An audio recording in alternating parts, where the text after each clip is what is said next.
7 pusaka melegenda di tanah Jawa. Masyarakat zaman dahulu, khususnya di tanah Jawa, tak bisa dilepaskan dengan keberadaan pusaka. Selain sebagai alat untuk senjata pertahanan diri, keberadaan pusaka akan juga dipercaya mampu meningkatkan pamor pemiliknya. Pusaka keramat milik pendekar-pendekar tanah Jawa kala itu tak asal dibuat begitu saja. Serangkaian ritual dan sesaji kudu dilakoni para pandai besi untuk menghasilkan pusaka berkualitas yang hebat dan jawara. Bahkan beberapa pusaka di antaranya juga tercipta dari proses di luar nalar yang tak bisa dijangkau nalar manusia. Pusaka-pusaka tersebut konon dipercaya memiliki kekuatan magis, sehingga saat dipergunakan akan mampu mengalahkan lawan dalam sekejap. Sejumlah pusaka yang melegenda itu beberapa di antaranya masih terawat dengan baik. Namun tak sedikit pula yang sudah menurun dirawat oleh para pewarisnya. Berikut 7 pusaka yang melegenda di tanah Jawa. Keris Kyai Carubuk. Pusaka Sunan Kalijaga ini yang bernama Kyai Carubuk. Keris Luk 17 ini dibuat oleh sahabat Sunan Kalijaga yang bernama Empu Supa Mandagri, seorang pandai besi kenamaan dari kerajaan Majapahit. Saat pembuatannya, konon Sunan Kalijaga hanya menyerahkan bahan mentah berupa besi seukuran biji salak. Dengan keterampilan dan kekuatan kanuragan yang dimiliki Empu Supa Mandagri, akhirnya keris tersebut dapat rampung digarap. Kyai Carubuk ini ditempa dengan bara dari sumber api abadi Merapen di Godong. Konon Empu Supa Mandagri membuat Kyai Carubuk ini bukan dengan alat pemukul, namun hanya menekan-nekan besi menggunakan jari tangannya. Tongkat Kalimo Sodo. Sunan Kalijaga memiliki sebuah tongkat yang selalu setia menemani setiap pengembaranya.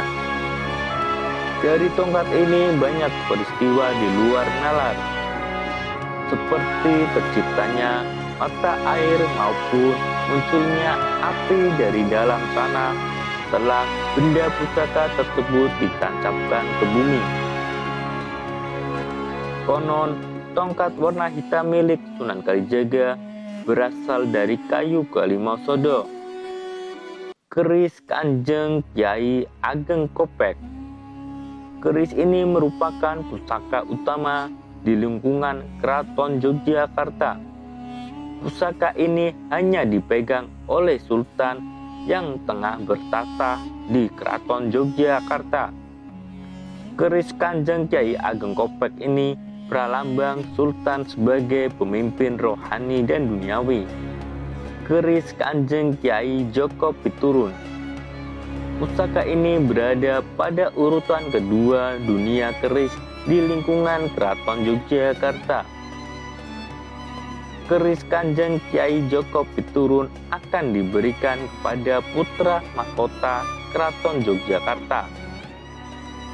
Disebut-sebut keris ini pernah dimiliki Sunan Kalijaga yang ditempa oleh pandai besi kenamaan di Kerajaan Demak. Tombak Kanjeng Kyai Baru Kelinting. Pusaka ini juga berupa tombak bernama Kanjeng Kyai Baru Kelinting.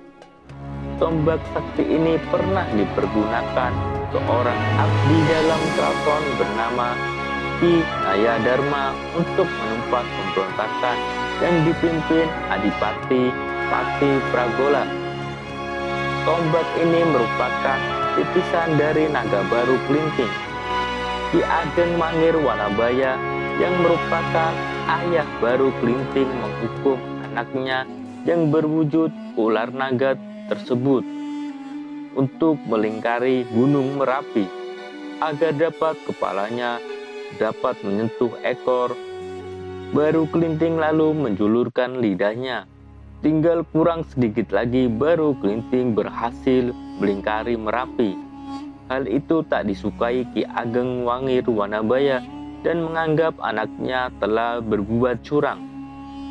Ki Ageng Wangir Wanabaya lalu memotong lidah tersebut sehingga kemudian menjadi sebuah pusaka mata tombak. Ontokusumo. Benda ini merupakan sebuah kain berbentuk rompi. Konon rompi ini merupakan peninggalan dari Nabi Muhammad SAW yang diwariskan secara turun-temurun dan sampailah ke tangan Sunan Kalijaga. Ontokusumo didapatkan Sunan Kalijaga setelah ia khatam Al-Quran pada malam Jumat Legi. Saat itu Sunan Kalijaga bersama para wali tengah berkumpul di Masjid Agung Demak dan tiba-tiba mendapati sepucuk surat yang berisi pesan jika ia akan memperoleh hadiah berupa rompi yang terbuat dari kulit kambing peninggalan Nabi Muhammad SAW. Tombak Kanjeng Kyai Pleret. Kanjeng Kyai Pleret merupakan tombak milik Danang Sutowo Wijoyo atau Penembahan Senopati pendiri Keraton Mataram yang sekarang menjadi Keraton Yogyakarta. Konon Kanjeng Kyai Pleret ini merupakan sperma dari Syekh Maulana Maghribi. Saat itu Syekh Maulana Maghribi tak sengaja melihat adik perempuan Sunan Kalijaga, Rasa Wulan, yang tengah mandi di sendang beji. Kemudian sperma Syekh Maulana Maghribi menetes ke air sendang hingga akhirnya Rasa Wulan menjadi hamil. Tetesan yang lainnya tiba-tiba mengeras dan kemudian berubah wujud menjadi sebuah mata tombak yang kemudian dinamai Kanjeng Kyai Pleret.